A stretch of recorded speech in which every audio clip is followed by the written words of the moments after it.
Bismillahirrahmanirrahim. Sholli fal imam Allahu Akbar. Allahumma ba'id baini wa baina khataaya. Abdu min ad-danas. Bismillahirrahmanirrahim. Ya Allah, ya Allah, ya Allah, ya Allah, ya Allah. Tetap tenang teman-teman, ketika kita dihadapkan oleh situasi darurat seperti ini, kita usahakan diri kita tetap tenang. Nah, kemudian kita lanjutkan ke CPR atau resusitasi jantung dan paru. Ketika kita menemukan orang yang tiba-tiba tidak sadarkan diri atau mengalami henti jantung, kita tetap tenang.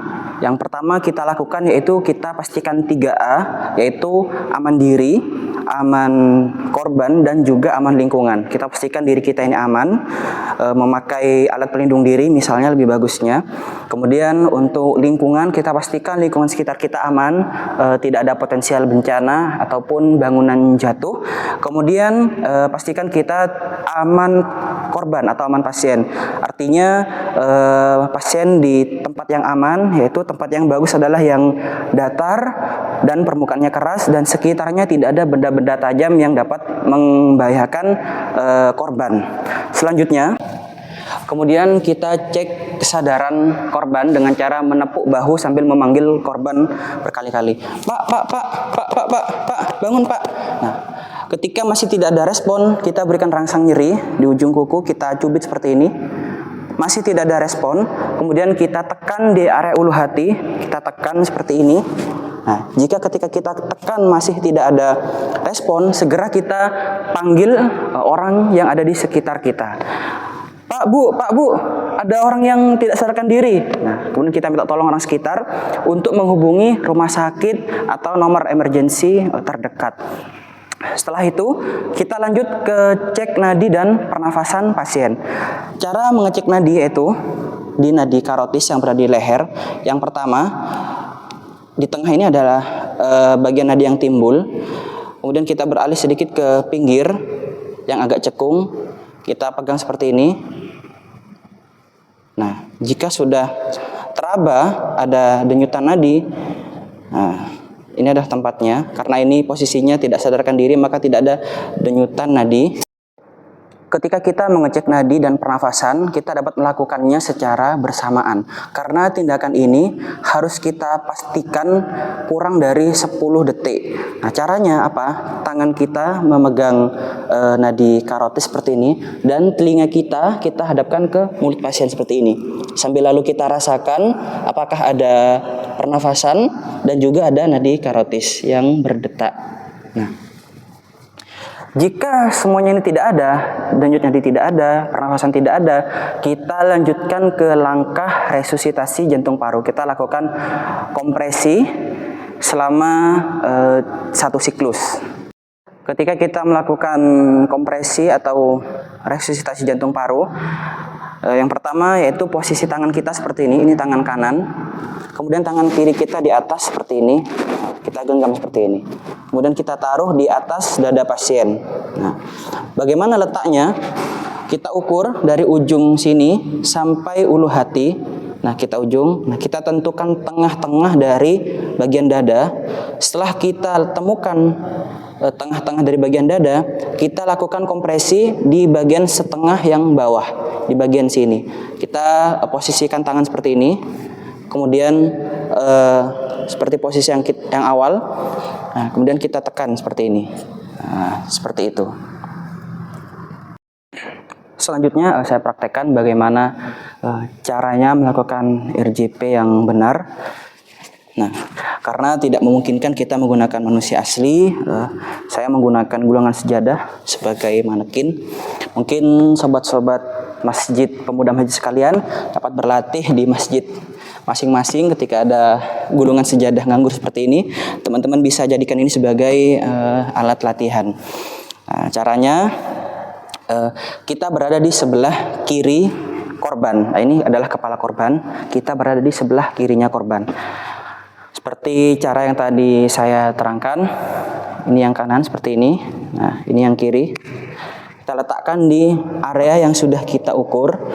Nah, kita lakukan kompresi 30 kali tekanan kompresi diselingi dengan 2 kali bantuan nafas. Nah, bantuan nafas ini teman-teman sebenarnya kita orang awam tidak punya alat, tidak dianjurkan karena tentunya pemberian nafas secara mouth to mouth ini dapat beresiko menyebarkan penyakit yang diderita korban kepada kita penolong. Tapi apabila korban ini adalah keluarga kita sendiri atau teman kita yang kita percayai 100%, mereka ini tidak memiliki riwayat penyakit yang menular, kita dapat melakukannya kepada korban tersebut. Nah, apabila tidak dapat melakukannya, ya kita terus lakukan RJP sampai tim tenaga medis datang. Nah, saya praktekkan seperti ini. Nah, posisi badan, kameramen bisa diperlihatkan posisi badan saya. Yang pertama, tangan ini tegak lurus seperti ini. Kemudian tubuh kita ini agak miring 45 derajat seperti ini. Kaki kita lurus. Nah, kita lurus seperti ini bahu kita. Ketika kita melakukan kompresi, pusatkan semua kekuatan di bahu kita. Jadi yang bergerak ini adalah bahu yang menekan. Ya, yang menekan korban. Nah, saya akan praktekkan. Baik. Kita sudah siap. Seperti ini caranya. Kita mulai. Sudah rata. 1, 2, 3, 4, 5, 6, 7, 8, 9, 10. Tuh, 2, 3, 4, 5, 6, 7, 8, 9, 10. Tuh, 2, 3, 4, 5, 6, 7, 8, 9, 10. Nah, ketiga sudah 30 kali tekanan. Kita selingi dengan 2 kali nafas buatan selama 3 detik. Nah, tiap 30 kali kompresi dengan 2 kali nafas buatan itu kita sebut sebagai 1 siklus RJP. Nah, kita lakukan pada pasien 5 siklus RJP. Nah, kita lakukan 5 siklus. Nah, ketika kita sudah capek, alangkah baiknya dapat diganti dengan orang lain. Tio, bisa ke sini Tio? Nah, ketika kita sudah melakukan 5 siklus, kita dapat menggantikannya ke orang yang berada di sekitar kita. Silakan gantikan saya. Nah, jeda antara pergantian penolong itu jangan lebih dari 10 detik. Makanya di sekitar kita harus ada orang yang nantinya apabila kita kecapean dapat langsung dilanjutkan oleh orang sekitar kita. Jadi minimalkan interupsi antara pergantian penolong. Ini adalah indikator berhasilnya tindakan RJP. Minimalkan interupsi kurang dari 10 detik. Bisa dilanjutkan Tio. Tuh, 2, 3, 4, 5, 6 dan seterusnya. Cukup? Nah, kita lakukan RJP ini sampai pasiennya itu sadar, atau kita lakukan RJP ini sampai tenaga medis datang ke tempat. Nah, jadi kita lakukan RJP sampai tenaga medis datang. Nah, kita tetap lakukan RJP atau sampai pasien sadar. Nah, atau ketika penolong sudah kecapean dan pasien masih tidak ada tanda-tanda sadar, nah maka kita menghentikan tindakan RJP. Seperti itu teman-teman. Selanjutnya, apabila korban sudah sadar, kita lakukan recovery position. Nah, bagaimana cara melakukan recovery position? Nah, akan saya praktekkan. Sama seperti tadi, kita berada di sebelah kiri pasien. Yang pertama, tangan kiri kita bentangkan seperti ini, tangan kiri. Kemudian kita ambil tangan kanan, kita taruh di pipi pasien, seperti ini. Kemudian kaki kanan kita tekuk seperti ini. Nah, kita miringkan ke arah kita. Pertama kita pegang bahunya, kemudian juga pinggul. Nah, dalam hitungan sampai 3 kita baringkan.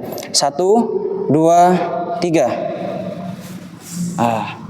seperti ini. Apa fungsinya? Untuk menstabilkan tekanan darah ke jantung. Nah, seperti ini. Inilah cara recovery position pada pasien yang sadar setelah dilakukan tindakan RJP. Alhamdulillah kita telah melakukan tindakan praktek bagaimana cara melakukan resusitasi jantung dan paru yang baik dan benar. Harapannya kompetensi ini bukan hanya kita nakes yang dapat melakukannya, tetapi masyarakat awam atau orang awam dapat melakukannya, karena ketika ada korban yang mengalami henti jantung, bisa saja tempatnya tidak di rumah sakit, di tempat umum yang kebanyakan adalah orang awam. Bahkan di tempat ibadah seperti ini pun bisa saja terjadi jamaah yang tiba-tiba tidak sadarkan diri, mengalami henti jantung atau cardiac arrest. Nah, maka kita jamaah, meskipun bukan tenaga medis, meskipun bukan tenaga kesehatan, kita dapat melakukan RJP dengan baik dan benar, sehingga nyawa dari jamaah atau korban dapat kita tolong. Seperti itu. Terima kasih atas perhatiannya. Kami ucapkan terima kasih. Kami mohon maaf apabila selama pembuatan video praktik ini terdapat kesalahan. Kami menerima segala bentuk kritik dan juga komentar dari teman-teman sekalian. Kami ucapkan terima kasih. Wallahul muwaffiq ila aqwamit thoriq. Wassalamualaikum warahmatullahi wabarakatuh.